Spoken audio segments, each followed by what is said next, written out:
for example, for audition purposes, when I was at drama school, I had an agent. I was fortunate. I got an agent before I went to drama school because I had done this play, and an agent from that British Drama Academy, there was one-off performance, and actually I froze on stage in that play. It was like I had stage fright, or whatever it was. Obviously it was probably more connected to the fact, the dyslexia aspect of it, I think. I just was like, I froze, I couldn't remember anything, I went blank.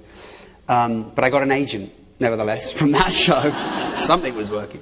And that led to some auditioning, and I auditioned through drama school, and the gift of dyslexia in that instance for me was that I learned everything inside out, so I was fully prepared. So I had done many meetings before I met for Peter Jackson, for example, which was the first major, was my first role out of drama school. Outside, after I left drama school, it was the first role I got when I left drama school, which was incredible. But I had been in many rooms and I'd really learnt the dialogue, so I was very well prepared, you know what I mean, I suppose, and that was a good thing. But it was a nightmare. It was really hard work, and I would have to get my sides well in advance. I'd tell my agent, I need the sides at least 2 or 3 days in advance, because I would find if I learnt my lines at night and slept on them and then looked at them first thing in the morning, they would sort of sink in, and I needed 2 nights to have them, you know what I mean, to have them really solid there.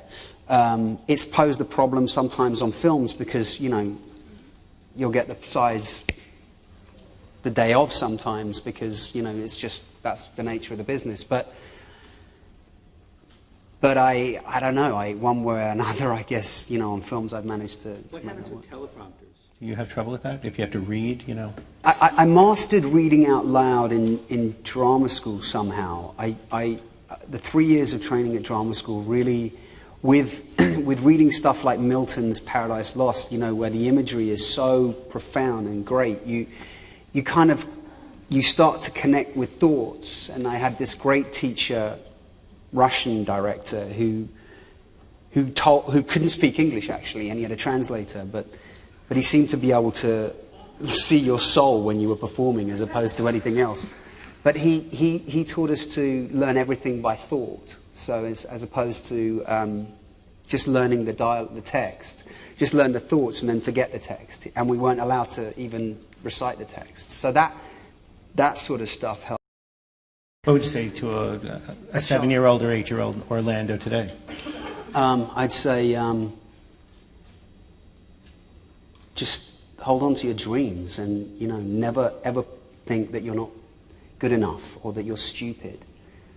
Never let anyone tell you that you're stupid or that, you're not capable, because it's a human issue, isn't it? It's like, it's mostly a human issue, we're all the same, we're all equal, and, and we deserve a shot. And I would just say, take this obstacle and make it the reason to have a big life. Because if you can climb and if you can overcome that obstacle, you're going to be that much further ahead than anyone else. Because it takes having obstacles to, to learn and grow and be better. It's like if it was smooth, plain sailing, what do you become? If you're a straight A student, maybe that's great. But I'm sure there are plenty of straight A students who end up smoking pot, taking out. You know what I mean? But the obstacle, the mountain that is the challenge of climbing that dyslexia is something that you can make your own and make it a reason to be a winner in life. Was homework hard for you? And this is coming from... Was homework, and this is coming from an 11-year-old. It was a nightmare. Homework was always hard for me.